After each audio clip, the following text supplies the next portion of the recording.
Some relationships don't need explanations. They just need a Rakhi, a smile and a hug. ఇవాళ మేము మా తమ్ముడికి రాఖీ కడుతున్నాం. నేను, నా చెల్లి అండ్ మా ఇద్దరు లిటిల్ ఏంజెల్స్ కూడా. ఈ చిన్న రాఖీ థ్రెడ్‌తో we were not tying tradition. We are tying memories, remote fights, every random laugh. And now our little girls also part of this bond. Learning love, laughter and life long connection.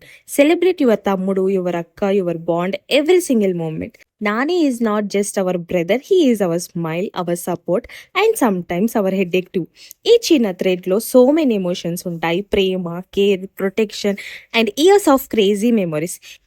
ఇవాళ మా నాన్నకి రాఖీ కట్టడంతో your just saying your always with you. ఒక్క తమ్ముడికి ఇద్దరు అక్కలు, ఇద్దరు చిన్నక్కలు, వాడికి ఇంత ప్రేమ కావాలా చెప్పండి. అందరికీ హ్యాపీ రక్షాబంధన్. సెలబ్రేట్ చేసుకోండి, స్మైల్ చేయండి and hug your siblings tight. And finally ఈ రాఖీ మీ సిబ్లింగ్స్ తో ఎలా సెలబ్రేట్ చేసుకున్నారో కామెంట్స్ లో చెప్పండి. And follow for more videos. Bye guys, మళ్ళీ నెక్స్ట్ వీడియోలో కలుద్దాము. టాటా, ఇట్లు మీ సాయి శ్రావణి.